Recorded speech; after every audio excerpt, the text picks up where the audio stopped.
libro una hora. Dirigido por Antonio Martínez Asensio. Bienvenidos una semana más a Un libro una hora. Hoy vamos a contarles Stoner, de John Williams. John Williams nació en Clarksville, en Texas, en 1922 y murió en Arkansas en 1994. Es autor de 4 novelas y de un volumen de poesía. Además de Stoner, publicada en 1965, su obra más conocida es El hijo del César, publicada en 1973 y que ganó el National Book Award. Stoner es una novela sencilla, sin alardes técnicos, perfecta en su trazado y en sus palabras. Es un libro al que cualquier público se puede acercar, pero que, como las grandes obras, satisface a los amantes de la lectura y a los filólogos. Es literatura en estado puro. Es una de las novelas más emocionantes que yo me he leído, tengo que decirles. Los letraheridos, los que pensamos que la literatura es casi un superpoder, sabemos que Stoner es un guiño, una contraseña, un saludo en clave con el que nos reconocemos. Vamos allá. William Stoner entró como estudiante en la Universidad de Missouri en el año 1910, a la edad de 19 años. 8 años más tarde, en pleno auge de la Primera Guerra Mundial, recibió el título de doctorado en filosofía y aceptó una plaza de profesor en la misma universidad, donde enseñó hasta su muerte en 1956. Nunca ascendió más allá del grado de profesor asistente, y unos pocos estudiantes le recordaban vagamente después de haber ido a sus clases. Stoner nace en 1891, en una pequeña granja en Missouri Central, cerca del pueblo de Boonville, a unas 40 millas de Columbia, la sede de la universidad. Su padre no hizo otra cosa toda su vida que trabajar la tierra, y era ya un hombre viejo a los 30 años. Tenían una árida parcela de terreno que sostenía a la familia de año en año. Su madre contemplaba su vida con paciencia, como si fuera un momento largo que tuviera que aguantar.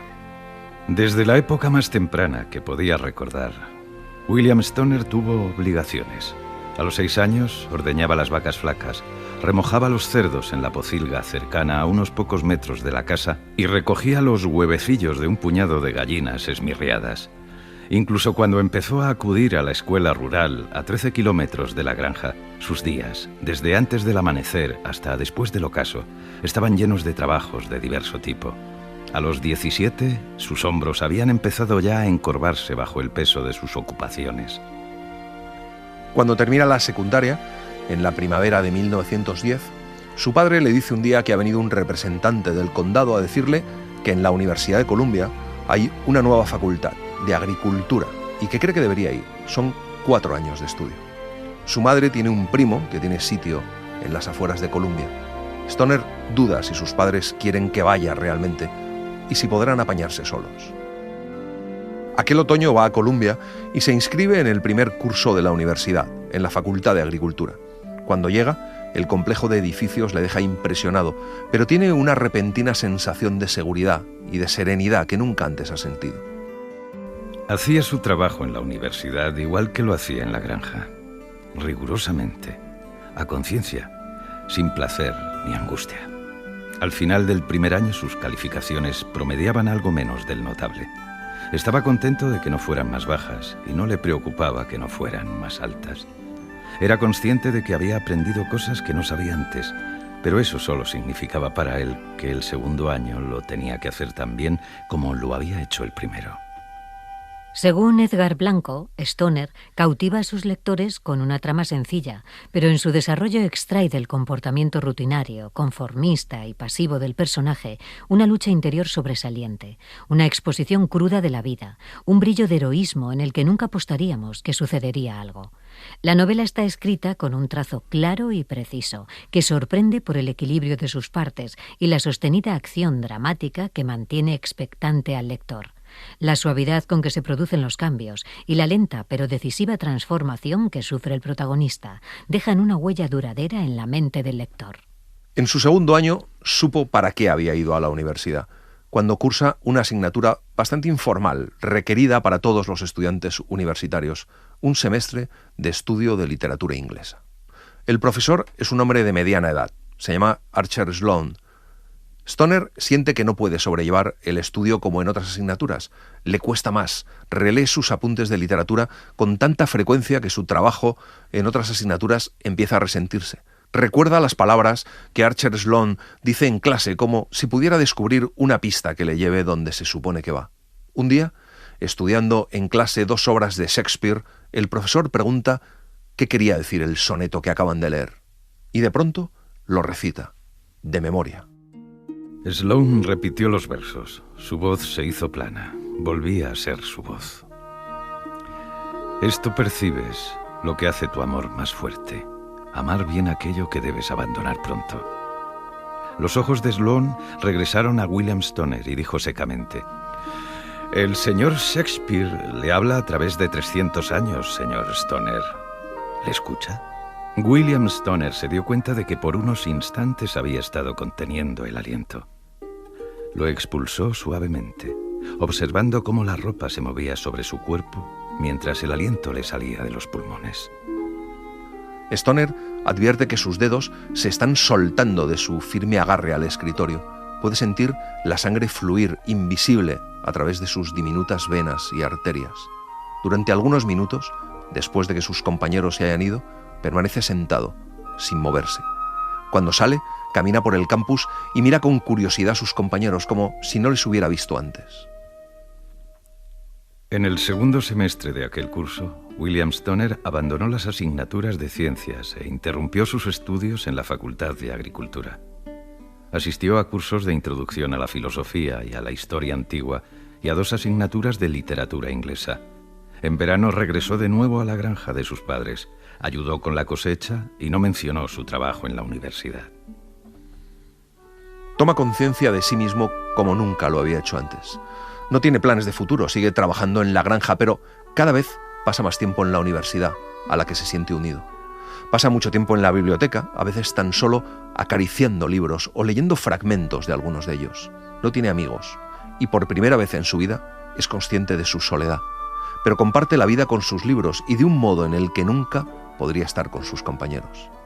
En su 4º año, Archer Sloane le pide un día que acuda a su despacho para charlar. Le pregunta por sus planes de futuro, le pregunta si piensa volver a la granja, y Stoner contesta rotundamente que no, y entonces Sloane le ofrece dar clases mientras hace el doctorado. Stoner se echó hacia atrás.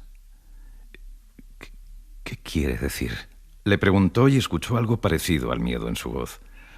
Sloane se inclinó hacia adelante, acercando su cara. Stoner veía las líneas de su largo y delgado rostro suavizadas y oía la voz seca y burlona volverse amable y desprotegida. ¿Pero no lo sabe, señor Stoner?, preguntó Sloane. ¿Aún no se comprende a sí mismo? ¿Usted va a ser profesor? En la primera semana de junio del año 1914, William Stoner, junto a otros 60 chicos y unas pocas chicas, recibe su licenciatura en artes por la Universidad de Missouri. Para asistir a la ceremonia, sus padres han partido el día anterior conduciendo de noche una calesa prestada 40 y tantas millas desde la granja. Cuando pronuncian su nombre y camina por el estrado, solo puede pensar en su madre y en su padre, sentados, tensos e inquietos entre el numeroso público. Cuando termina la ceremonia, se van a casa de los primos y allí Stoner les dice que no va a volver. Los padres no lo entienden, no entienden que quiera seguir estudiando. Hay algún pequeño reproche, la madre solloza, pero sobre todo hay incomprensión. Al final, el padre le dice que se apañarán. Casi al final de aquel verano, justo antes del comienzo del semestre de otoño, visitó a sus padres. Su intención era ayudar en la cosecha de verano, pero se encontró con que su padre había contratado a un ayudante negro que trabajaba con una intensidad tranquila, feroz, llevando a cabo él solo en un día casi tanta labor como la que desarrollaban William y su padre juntos en el mismo espacio de tiempo. Sus padres se alegraron de verle y no parecían arrepentidos de su decisión. Pero a él no se le ocurría nada que decirles. Se había percatado de que sus padres y él habían comenzado a sentirse como extraños y se dio cuenta de que su amor por ellos se intensificaba con la pérdida. Regresó a Columbia una semana antes de lo que tenía previsto. En la primera clase que tiene, como profesor, se da cuenta de que su deslumbramiento se le ha quedado escondido dentro. no consigue transmitirles su entusiasmo durante la charla a sus alumnos. Se encontraba libre y realizado en las clases en las que él era el alumno. En ellas era capaz de recapturar el sentido de descubrimiento que tuvo aquel primer día con Archer Sloane. Mientras estudia, es consciente del cambio constante en su interior, pero sus clases no reflejan sus profundos conocimientos. Entabla amistad con dos compañeros, David Master y Gordon Finch. Master es un joven algo oscuro, de lengua afilada y ojos amables. Gordon Finch es grande, rubio y un fantástico en relaciones públicas. No son íntimos amigos, pero se llevan bien y comparten una visión del mundo. La sociedad, o la suerte, como quieras llamarlo, ha creado esta cabaña para nosotros, para que podamos refugiarnos de la tormenta. Es para gente como nosotros, por lo que existe la universidad, para los desposeídos del mundo, no para los estudiantes, ni para la altruista búsqueda de conocimiento, ni por ninguno de los motivos que se aducen por ahí. Nosotros distribuimos el raciocinio y permitimos el acceso a él a algunas personas comunes, a aquellos que encajarán mejor en el mundo. Pero se trata solo de un barniz protector. En abril de 1917, el Congreso de los Estados Unidos declara el estado de guerra entre Alemania y los Estados Unidos, y miles de jóvenes se alistan, entre ellos David Master y Gordon Finch. Stoner no quiere alistarse, pero va a hablar con el profesor Sloane, que está enfadado porque ha perdido a casi un tercio de los miembros del departamento. Debe recordar lo que es, lo que ha elegido ser y el significado de lo que hace. Hay guerras, derrotas y victorias de la raza humana que no son militares. Recuerde eso mientras decide qué hacer, le dice Sloane.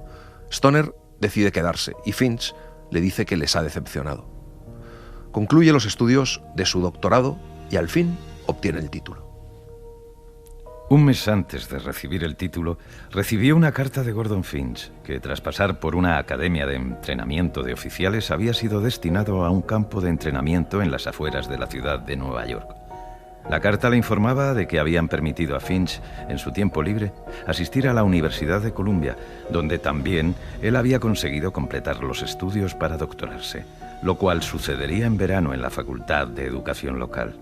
También le contó que Dave Master había sido enviado a Francia y que casi exactamente el mes de su alistamiento había caído en Château-Thierry, junto con las primeras tropas estadounidenses que habían entrado en combate. Según Lale González Cota, lo más encomiable de la novela de Williams es su sencillez extraordinaria y engañosa, el alcance de una historia mínima contada con frugalidad, porque de alguna forma misteriosa, inadvertida, y pese al creciente ascenso intelectual de Stoner, su pasado labriego ha cincelado su carácter hasta convertirlo en una persona íntegra, en respetado maestro, cuya adaptabilidad, que no pusilanimidad, le capacita para encarar sin aspavientos emocionales la mediocridad de una existencia opaca en cada uno de sus sencillos frentes. Archer Sloane le ofrece una plaza de profesor a tiempo completo en la universidad. La guerra está a punto de terminar y la euforia se apodera de toda la universidad. La única persona aparentemente ajeno a esa euforia general es Archer Sloane. Está cada vez más encerrado en sí mismo. Un día le dice a Stoner que va a renunciar a muchas de sus clases, entre ellas a literatura inglesa de segundo. Sloane se lo ofrece a Stoner porque piensa que le divertirá comenzar su carrera formal como profesor, donde comenzó de alumno. Fue así como Stoner empezó por donde había comenzado. Un hombre alto, delgado y encorvado en la misma clase en la que se sentase siendo un muchacho alto, delgado y encorvado, a escuchar las palabras que le habían llevado hasta donde estaba. Nunca entró en aquella clase sin echar un vistazo al lugar que había ocupado, y siempre se asombraba un poco de no verse sentado allí.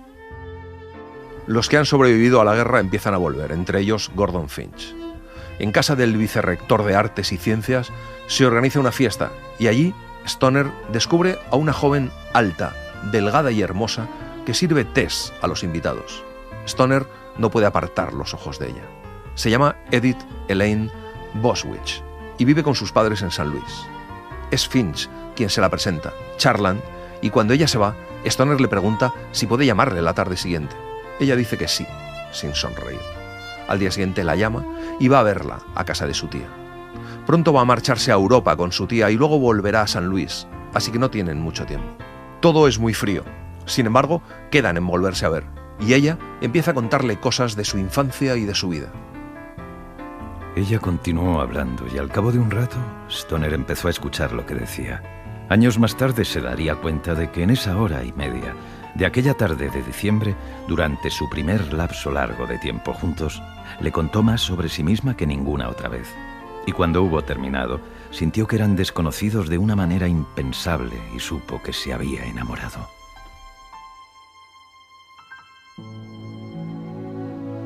Era la típica chica de su época. Su instrucción moral fue de naturaleza negativa, de intención represiva. Su infancia fue sumamente ceremoniosa. Sus padres se trataban con una cortesía distante. Durante las siguientes 2 semanas la ve casi cada tarde.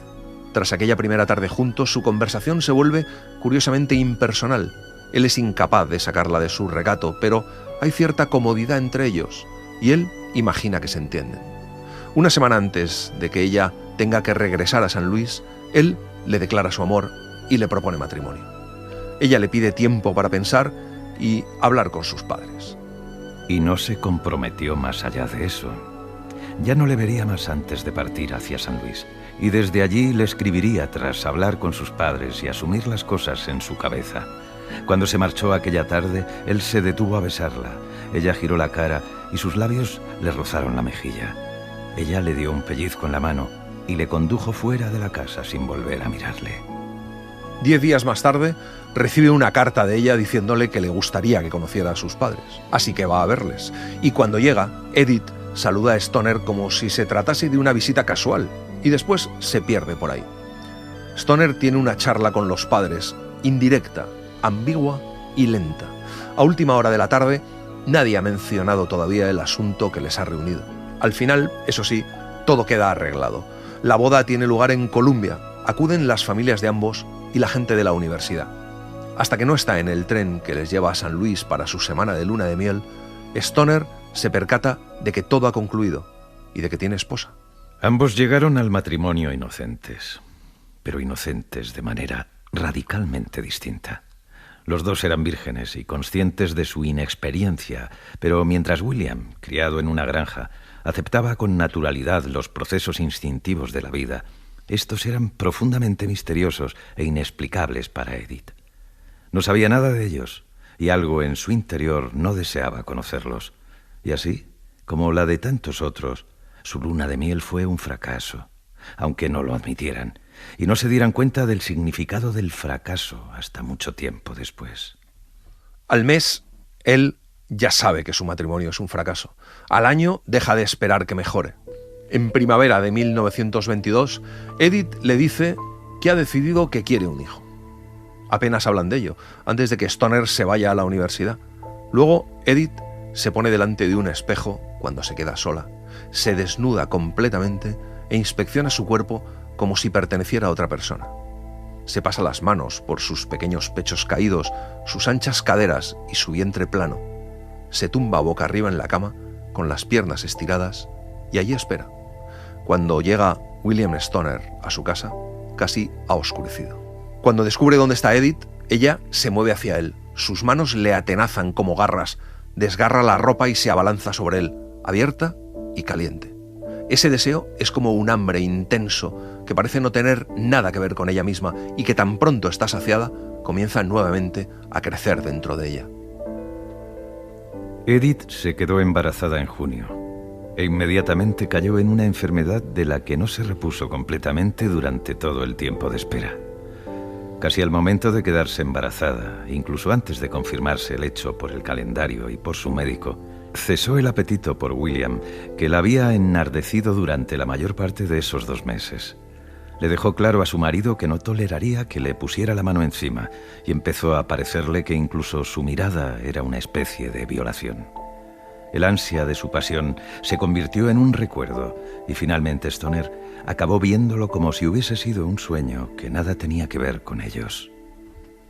El bebé, una niña, nace en marzo de 1923. La llaman Grace. Es una niña preciosa. Casi nunca llora y parece consciente de lo que la rodea. William se enamora al instante de ella. Durante casi un año, tras el nacimiento de Grace, Edith permanece en parte atada a la cama, así que Stoner se ocupa de la casa y cuida de dos personas desvalidas. Así, durante el primer año de su vida, Grace Stoner solo conoce el contacto de su padre, y su voz, y su amor. Enrique Vilamata señala que impresiona el modo de contar de John Williams, su fuerza inusitada para los dramas minúsculos y para el recuento cotidiano de nuestras resignaciones y decepciones, y sorprende que Stoner, siendo la obra maestra que es, haya podido ser ignorada durante tanto tiempo. Quizás despistó a más de uno por su aparente sencillez, y es fascinante también que sea en el fondo un elogio, tanto de la rectitud moral como de la cultura del esfuerzo y del amor por la vieja literatura, con el patetismo que encierra todo eso. A principios de verano de 1924 encuentran a Archer Sloane muerto en su despacho. Stoner es uno de los porteadores del féretro en su funeral. Gordon Finch ya es segundo del vicedecanato y ahora es nombrado director interino del departamento de inglés. Su tarea más acuciante es encontrar un sustituto para Archer Sloane. El elegido es Hollins Lomax, una figura misteriosa y objeto de especulación para los miembros permanentes de la facultad. Es un hombre de apenas 1,5 metros de altura y su cuerpo está grotescamente deformado, pero su rostro es el de un ídolo de masas. Su cara es larga, fina y versátil. Stoner ve en Lomax, distorsionada pero reconocible, la imagen de su amigo David Master. Por las tardes, una vez que había limpiado el apartamento, lavado los platos de la cena y acostado a Grace en la cuna colocada en una esquina del salón, trabajaba en la corrección de su libro. A finales de curso estaba terminado y aunque no estaba contento del todo con él, lo mandó a una editorial. Para su sorpresa, fue aceptado y su publicación programada para el otoño de 1925. Con el respaldo del libro sin publicar, ascendió a profesor asistente y se le aseguró un puesto fijo. La garantía del ascenso llegó unas semanas después de que su libro fuese aceptado, y entonces Edith anunció que ella y la niña pasarían una semana en San Luis visitando a sus padres. Cuando Edith vuelve, trae un cheque de $6,000, un préstamo que ha pedido a su padre para comprar una casa. A Stoner le parece una locura porque no gana mucho en la universidad, pero termina cediendo. Compran una casa antigua, grande, espaciosa, de 2 plantas, a tan solo unas manzanas del campus. Está deteriorada, pero tiene un patio grande. Edith decide que quiere celebrar una gran fiesta de inauguración. La fiesta es como tantas otras. Hacia las 11, la mayoría de los invitados se han marchado. Entre los que aún quedan están Gordon y Caroline Finch, algunos miembros del departamento a los que Stoner conoce desde hace años, y Hollins Lomax. Lomax está bastante ebrio y empieza a hablar de sí mismo. William Stoner se siente vinculado a él de una manera que no hubiera sospechado nunca. A la mañana siguiente, Edith estaba enferma y cansada y se pasó el día en la habitación. William limpió la casa y atendió a la niña. El lunes vio a Lomax y le habló con una calidez alentada en la noche de la fiesta. Lomax le respondió con una ironía que tenía algo de frío resentimiento. Y no habló de la fiesta aquel día ni después. Era como si hubiese descubierto una enemistad que le separara de Stoner y no lo pudiera remediar. Una tarde de primavera de 1927, William Stoner llega tarde a casa. Alguien ha estado llamándole todo el día. Edith está preocupada. Vuelven a llamar. Es el padre de Stoner. Ha muerto. William escucha sin emoción. Poco después, coge el autobús hacia Bonneville. Nada ha cambiado demasiado. Habla con su madre del futuro. Le ofrece vivir con ellos, pero su madre se niega. Se queda donde siempre ha vivido. A partir de entonces, Stoner viaja los fines de semana a la granja para ver a su madre. Siempre que puede, claro. La termina enterrando junto a su marido. Entonces, vende la granja y con el dinero reduce la deuda con su suegro. En aquel año quiebra el mercado financiero y aunque parece que nadie muy cercano ha sufrido las consecuencias, llegan noticias de que ha quebrado también un pequeño banco privado, el Consorcio Mercantil en San Luis. El padre de Edith es su presidente.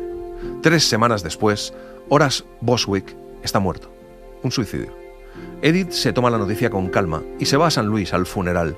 Se quedará tanto como sea preciso.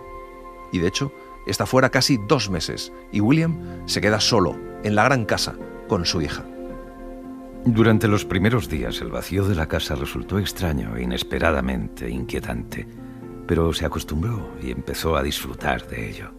En una semana sabía ya que era tan feliz como no lo había sido en años, y cuando pensaba en el inevitable regreso de Edith, era con un remordimiento apacible que ya no necesitaba ocultarse. Grace celebra su 6º cumpleaños y empieza su primer curso de colegio en otoño. Cada mañana, Stoner la prepara para ir al colegio y está de vuelta de la universidad por las tardes, a tiempo para recibirla cuando ella vuelve a casa. Es tranquila y alegre y disfruta de las cosas. Se sienta con su padre en su gran estudio y le observa mientras corrige ejercicios. Conversa con él tan tranquilamente y con tanta seriedad que William Stoner se emociona con una ternura impensable. Edith no regresa hasta primeros de año. William Stoner y su hija pasan las Navidades solos. La mañana de Navidad, Grace regala a su padre un tosco cenicero que ha hecho en el cole. Durante las vacaciones de Navidad, en aquella pausa curiosa y suspendida de las prisas del semestre, William Stoner tomó conciencia de dos cosas. Empezó a darse cuenta de la importancia capital que Grace tenía ahora en su vida y a comprender que le sería posible llegar a ser un buen profesor. Edith regresa de San Luis sin avisar y una tarde atraviesa el salón hasta el estudio donde su marido y su hija están tranquilamente. Ha cambiado de imagen, se ha cortado el pelo y lleva uno de esos sombreros a la moda muy pegado y un vestido corto, recto, hasta las rodillas. Durante su estancia en San Luis, algo ha cambiado dentro de ella, como si quisiera completar una imagen de sí misma que siempre tuvo en la cabeza. Se apunta a un pequeño grupo de teatro. Cuando Stoner llega a casa por las tardes, se encuentra el salón lleno de sus amistades, extraños que le miran como si fuese un intruso. Envalentonado por su reciente éxito como profesor y por su creciente popularidad entre los mejores alumnos de posgrado, comenzó un nuevo libro en el verano de 1930. Ahora pasaba casi todo su tiempo libre en el estudio. Él y Edith mantenían entre ellos la ficción de que compartían el mismo dormitorio, aunque él rara vez entraba en la habitación y nunca de noche. Dormía en el sofá de su estudio y guardaba su ropa en un pequeño armario que había construido en una esquina de la sala. Grace sigue pasando mucho tiempo en el estudio de su padre. Stoner consigue incluso un pequeño escritorio para ella. Pero un día, Edith deja de salir tanto.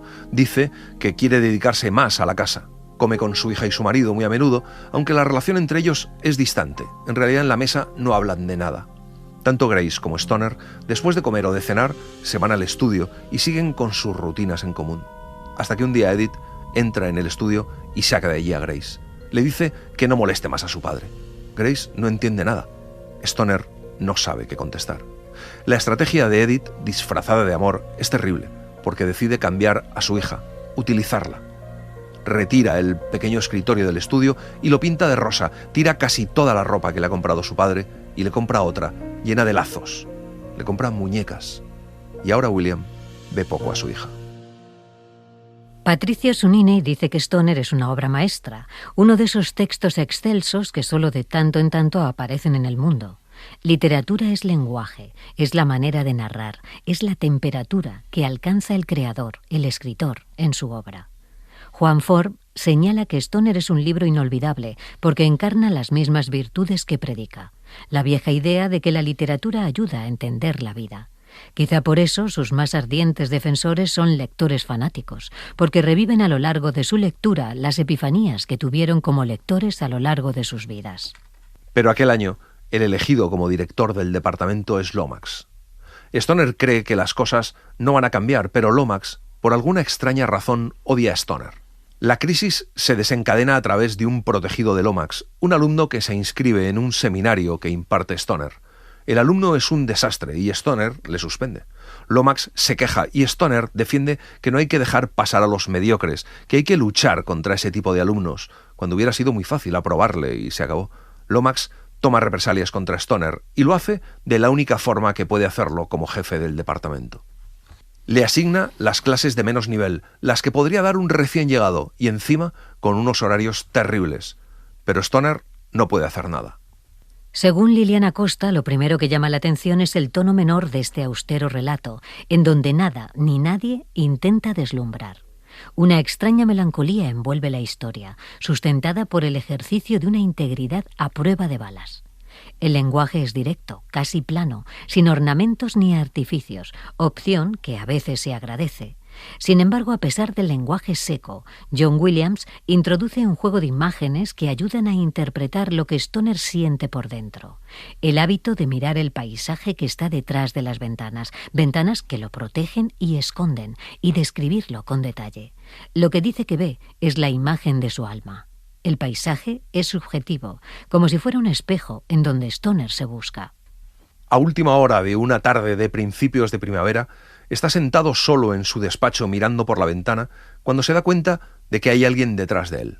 Es Catherine Driscoll, una joven profesora que en el último año ha ido a su seminario. Ella le recuerda, casi bruscamente, que una vez le dijo que estaría dispuesto a hacerse cargo de su tesis cuando la comenzara. Stoner dice que sí, y Catherine le da una carpeta para que vea y valore por dónde está avanzando en su tesis. Stoner dice que se lo leerá y quedan en verse el viernes siguiente a las 3. Desde entonces, Stoner tiene la carpeta encima de su mesa, pero por alguna extraña razón es incapaz de abrirla. La observa con cautela como si fuera un enemigo que tratara de incitarle a una guerra a la que ha renunciado. Llega el viernes y todavía no la ha leído. No es capaz de animarse a hacerlo hasta la 1 de la tarde. Al principio tan solo una esquina nerviosa de su mente registraba lo que leía, pero gradualmente las palabras iban penetrándole. Frunció el ceño y leyó con más cuidado. Y luego quedó atrapado. Volvió a donde había empezado y su atención fluyó a lo largo de la página. Sí, se dijo, por supuesto. Gran cantidad del material que había redactado para el trabajo del seminario estaba contenido allí, pero arreglado, reorganizado, apuntando en direcciones que él mismo solo había divisado por encima. Dios mío, se dijo, casi maravillándose, y los dedos le temblaban de excitación mientras pasaba las páginas. Cuando llegó a la última hoja mecanografiada, se echó hacia atrás con un sentimiento de felicidad exhausta y se quedó mirando a la pared de cemento gris que tenía ante él. Pero son las 4:30. Corre hacia su despacho y Catherine ya se ha marchado, después de esperarle durante 1 hora. Entonces busca su dirección en el directorio de la universidad y va a verla a su casa. Catherine Driscoll le abre la puerta y William Stoner casi no la reconoce.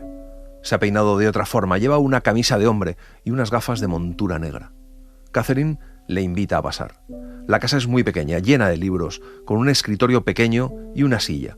Hay algunos libros abiertos por el suelo y papeles esparcidos por el escritorio. Prepara un café y charlan un rato. Entonces Stoner habla de la parte del manuscrito que ha leído y el entusiasmo que ha sentido antes vuelve a invadirle. Inclinado hacia adelante, habló con vehemencia. Durante muchos minutos ambos fueron capaces de hablarse inconscientemente, resguardados al abrigo de su discurso. Catherine Driscoll estaba sentada en el extremo del sofá, con ojos destellantes, cruzando y descruzando sus finos dedos sobre la mesa del café. William Stoner arrimó su silla hacia adelante y se movió resueltamente hacia ella. Estaban tan próximos que podría haber alargado la mano y tocarla. Hablaron de hacia dónde debería progresar la investigación, de la importancia del tema. Ella permanecía en silencio hasta que estalla quejándose de la situación injusta de Stoner en la universidad. Stoner dice que no tiene importancia, y es entonces, cuando se escucha decir que no tiene importancia, cuando logra quitarse el peso de una desesperanza que le oprime y del que no era consciente del todo. Stoner no tarda en levantarse. Ella le acompaña hasta la puerta. Y así tuvo su aventura amorosa. Conocer sus sentimientos hacia Catherine Driscoll fue algo que le llevó tiempo. Se descubrió inventando pretextos para acudir a su apartamento por las tardes. Se le ocurría el título de un libro o de un artículo, lo anotaba y deliberadamente evitaba verla por los pasillos del Jessie Hall, de manera que pudiese dejarse caer por su casa por la tarde para darle el título, tomar un café y charlar. A Stoner no se le ocurre que ella pudiera ver en él otra cosa que un profesor interesado a quien admira. Se ve a sí mismo como una figura algo ridícula, alguien en quien nadie se interesaría más allá de lo impersonal, así que cuando admite sus sentimientos hacia Catherine Driscoll es extremadamente cuidadoso en no mostrarlos de ninguna manera. Durante más de un mes va a su apartamento 2 o 3 veces por semana, quedándose no más de 2 horas cada vez, pero teme que ella se harte. Prepara sus visitas con la misma diligencia que prepara sus clases, pero las tardes que pasan juntos se hacen más y más tensas y Stoner decide que sus visitas se están convirtiendo en una molestia para ella, así que se va alejando. Va solo una vez la semana siguiente y la siguiente ninguna. Sufre, se desespera, pero se mantiene firme. Entonces, una tarde en la oficina principal, mientras retiraba el correo de su casillero, escuchó a un joven profesor comentando con otro que Catherine Driscoll estaba enferma y que no había acudido a clase los últimos 2 días. Y el aturdimiento le abandonó. Sintió un dolor agudo en el pecho y su resolución y fuerza de voluntad desaparecieron. Caminó agitadamente hacia su despacho y buscó con desesperación en la biblioteca. Eligió un libro y salió. Para cuando llegó al apartamento de Catherine Driscoll, estaba sin aliento, por lo que tuvo que esperar un rato frente a su puerta. Adoptó una sonrisa que esperaba resultarse informal. La fijó ahí y llamó a la puerta. Ella estaba incluso más pálida de lo habitual y tenía manchas oscuras alrededor de los ojos. Vestía una bata lisa azul oscuro y tenía el pelo austeramente recogido hacia atrás. Stoner balbucea una excusa y entra. Catherine hace café. Por un momento, Stoner se arrepiente de haber ido. Le dice que siente que está enferma y ella le contesta que no lo está. Lo único que le pasa es que es desesperadamente infeliz. Y él todavía no lo comprende. Observa las largas manos huesudas de Catherine entrelazadas sobre las rodillas. Y entonces se lo cuenta. Le dice que si dejó de ir a verla fue porque sentía que se estaba convirtiendo en una molestia. Y no quería incomodarla con tener que lidiar con mis sentimientos hacia usted, los cuales, lo sé, tarde o temprano se harían evidentes si continuaba viéndola. Ella no se movió. 2 lágrimas le brotaron de las pestañas y le cayeron por las mejillas. No se las limpió. Tal vez he sido egoísta. Sentía que nada saldría de esto sino incomodidad para usted e infelicidad para mí. Usted conoce mis circunstancias. Me parecía imposible que usted pudiera sentir por mí algo que no fuese... Calla, dijo con suave determinación. Oh, cariño, calla y ven aquí. Stoner tiembla, como un niño. Rodea la mesa y se sienta junto a ella. A tientas, confusos, se tocan, se enredan en un abrazo torpe y tenso y durante largo rato permanecen sentados, juntos, sin moverse. Y así, en su año 43 de vida, William Stoner aprende lo que otros, mucho más jóvenes, han aprendido antes que él, que la persona que uno ama al principio no es la persona que uno ama al final, y que el amor no es un fin, sino un proceso a través del cual una persona intenta conocer a otra. Ambos eran muy tímidos y se fueron conociendo despacio, a tientas. Se acercaban y se separaban, se tocaban y se retiraban, sin que ninguno quisiera imponer al otro más de lo que le fuese grato. Día a día caían las capas de reserva que los protegían, por lo que finalmente fueron como son los extraordinariamente tímidos, cada uno abierto al otro, sin protección, perfectamente cómodos y sin conciencia de sí mismos. Casi cada tarde, cuando acababan sus clases, iban al apartamento, hacían el amor y hablaban, y hacían el amor otra vez, como niños que no pensaban cansarse de su juego. Los días primaverales se alargaron y ambos anhelaban la llegada del verano. A menudo Stoner trabaja hasta bien entrada la noche y algunas mañanas llega a su apartamento para encontrarla recién despierta, cálida, sensual y somnolienta, desnuda bajo la bata oscura que se pone para abrir la puerta. A menudo, aquellas mañanas, hacen el amor casi antes de hablar. Su cuerpo era alargado, delicado y furiosamente suave, y cuando la tocaba, su torpe mano parecía cobrar vida sobre aquella carne. A veces contemplaba su cuerpo como si fuese un valioso tesoro puesto bajo su custodia. Dejaba que sus dedos romos jugaran con la húmeda piel clara y rosada de los muslos y el vientre, y se maravillaba de la delicadeza intrincada y simple de sus senos pequeños y firmes. Como todos los amantes, hablan mucho de sí mismos, como si por ello pudieran comprender el mundo que los hace posibles. Catherine le cuenta cómo le deseaba cuando le veía en clase. Stoner sueña con mundos en los que siempre estarán juntos y casi cree en la posibilidad de lo que sueña. Ninguno de ellos había imaginado realmente la vida que tenían juntos. Pasan de pasión a deseo y a una profunda sensualidad que se renueva por momentos. Deseo y aprendizaje. Aprendieron a estar juntos sin hablar y se habituaron al reposo. Stoner traía libros al apartamento de Catherine y los dejaba allí, hasta que al final tuvieron que montar una estantería adicional. En los días que pasaban juntos, Stoner retornaba a los estudios que había abandonado del todo, y Catherine continuaba trabajando en el libro que habría ser su disertación. Durante horas se sentaba en el pequeño escritorio contra la pared, con la cabeza inclinada, intensamente concentrada en libros y papeles, con su pálido y delgado cuello curvándose y emergiendo de la bata oscura que llevaba habitualmente.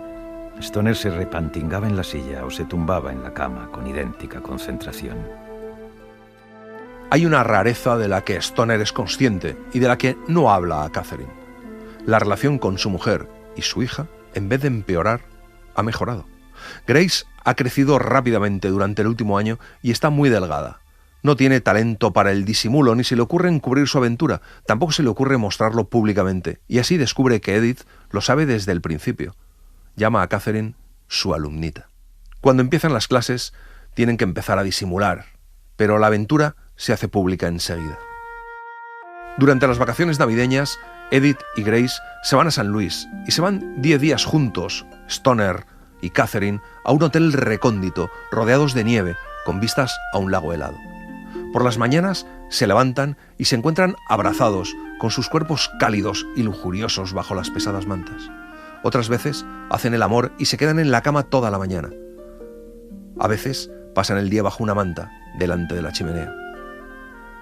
Una noche, casi hacia el final del tiempo que pasaron juntos, Catherine dijo con tranquilidad, casi distraída: «Bill, si nunca tuviéramos nada más, habremos tenido esta semana». ¿Suena como muy de chicas decir esto? No importa cómo suene, dijo Stoner asintiendo. Es cierto. Entonces lo diré, dijo Catherine. Habremos tenido esta semana. La última mañana, Catherine ordenó los muebles y limpió el sitio sin prisas. Se quitó la alianza que había llevado y la introdujo en una grieta entre la pared y la chimenea. Sonrió tímidamente. Quería, dijo, dejar algo nuestro aquí, algo que sepa que permanecerá aquí mientras este sitio exista. A lo mejor es una tontería. Stoner no pudo responderle. La tomó del brazo, salieron del apartamento y renquearon por la nieve hasta la recepción del hotel, donde les recogería un autobús que les llevaría a Columbia. Una tarde recibe una llamada de Gordon Finch. Al vicedecano le gustaría hablar con él. Y después de una leve conversación intrascendente, Gordon le pregunta por su relación con Catherine. Stoner le dice que va en serio y que no piensa dejarla. A consecuencia de su conversación con Gordon Finch, Stoner llega con retraso aquella tarde al apartamento de Catherine. Ella ya sabe que Finch le ha llamado. Catherine sabe perfectamente que ya ha empezado aquello que sabían que ocurriría. Stoner propone que se vayan lejos, que hagan algo, pero ella dice que le quiere demasiado para dejar que alguien le moleste. Hasta que un día, a finales de abril, Gordon Finch vuelve a convocar a Stoner. Lomax no está dispuesto a dejarlo pasar, pero está pensando en Catherine. Lo que quiere es despedirla a ella. Un nudo en la garganta impide hablar a Stoner. Por dentro le está empezando a crecer un vacío. Siente una debilidad, un desmayo.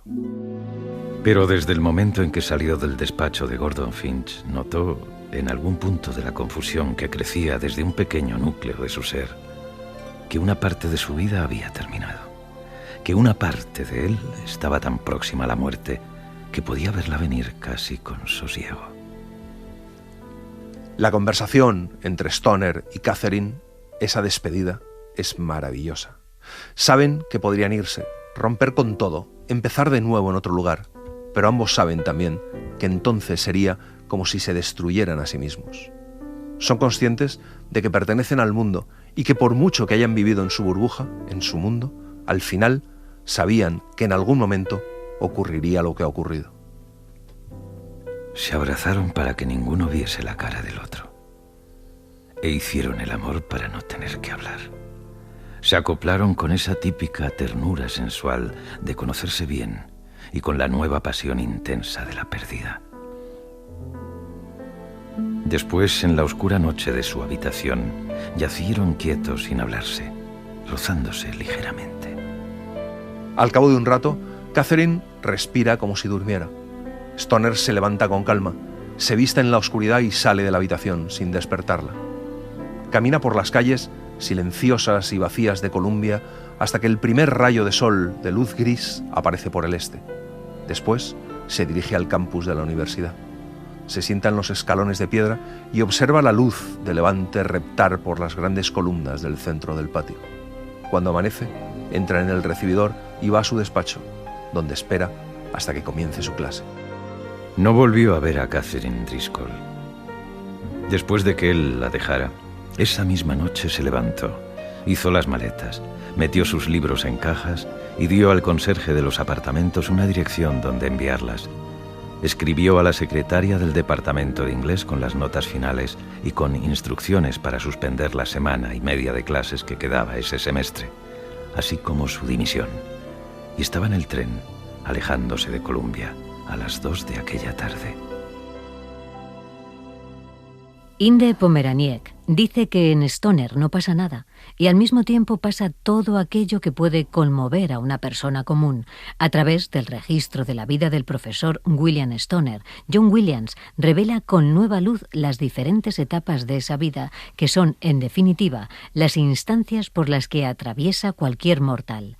Nacer, crecer, enamorarse, ver crecer a un hijo, ver morir a los padres, envejecer. Nada es extraordinario en Stoner. Con sus gestos de bajo perfil y hasta de debilidad ante la manipulación de los otros, Stoner se aleja del modelo de héroe clásico de la sociedad estadounidense. Cada una de las modestas peripecias que lo tienen como protagonista es narrada a través de un relato sutil que otorga tanta relevancia a la acción como a los movimientos de la luz del sol ingresando por una ventana. Y el brillo y la singularidad de este texto radican ahí. Es un medio tono, una levedad de lo ordinario que se eleva a categoría de arte por la gracia de un modo de escribir y de contar. Aquel verano no da clases por primera vez y tiene la primera enfermedad de su vida, una fiebre bastante intensa y de origen oscuro que le dura solo una semana pero que le absorbe la energía, dejándole demacrado y sufriendo como secuela una pérdida parcial de audición. Durante todo el verano está tan débil y apático que no puede caminar unos pocos pasos sin quedar exhausto. Envejece tan rápidamente que cuando regresa a sus clases todo el mundo se sorprende. Su rostro, demacrado y huesudo, está marcado con arrugas, grandes mechones canosos le recorren el cabello y anda bastante encorvado, como si cargase un bulto invisible.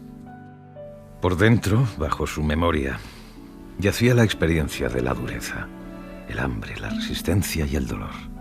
Además del recuerdo fugaz de sus primeros años en la granja de Bonneville, llevaba siempre cerca de su consciencia el conocimiento sanguíneo de su herencia, transmitida por ancestros cuyas vidas fueron oscuras, duras y estoicas, y cuya ética común era la de mostrar a un mundo opresivo rostros inexpresivos, duros y fríos.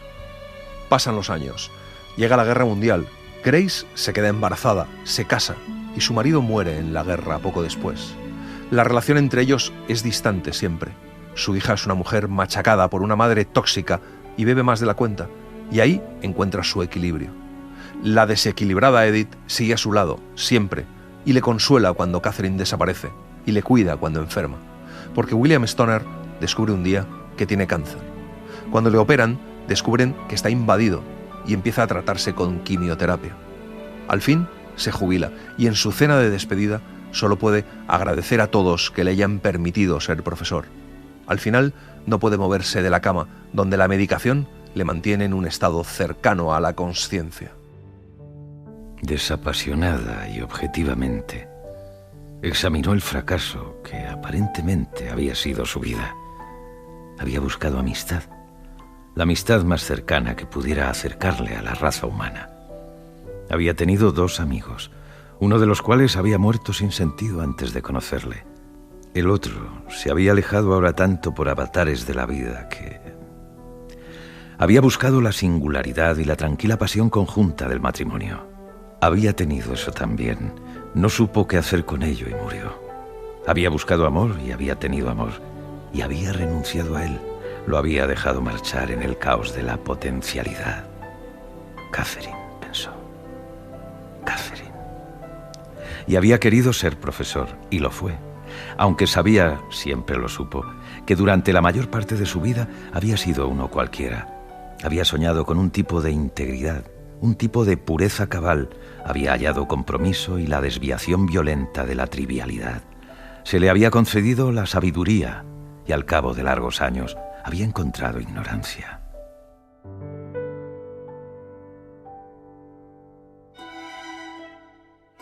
Una tarde siente como si su cuerpo se estuviera consumiendo. Oye voces, ve luces. El rostro de Edith flota sobre él. Logra abrir los párpados y ve luz. Respira profundamente.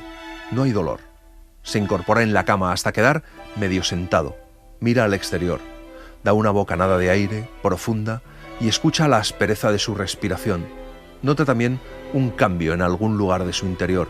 Un cambio que detiene algo y se fija en su cabeza. Piensa, ¿así que así es? Respira de nuevo, pero dentro de él hay algo diferente que no puede identificar. Siente que espera algo, algún conocimiento. Le sobreviene cierta alegría, como traída por la brisa del verano. Recuerda vagamente que ha estado pensando en el fracaso, como si importara. Hay suavidad a su alrededor y lasitud creciente en sus extremidades. El sentido de su propia identidad le llega con fuerza repentina y siente su poder. Es él mismo y sabe lo que ha sido. Gira la cabeza. Su mesilla está llena de libros. Coge el primero. Es su libro. Abrió el libro y cuando lo hizo, se volvió algo ajeno. Dejó que sus dedos hojearan las páginas y sintió un hormigueo, como si estuviesen vivas. El hormigueo recorrió sus dedos y recorrió su carne y sus huesos.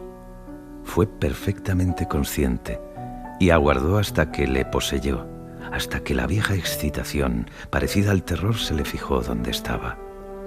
La luz del sol, entrando por la ventana, resplandecía sobre la página y no podía ver lo que allí había escrito. Los dedos perdieron fuerza y el libro que sostenían se deslizó despacio y luego bruscamente sobre su cuerpo inmóvil, cayendo en el silencio de la habitación.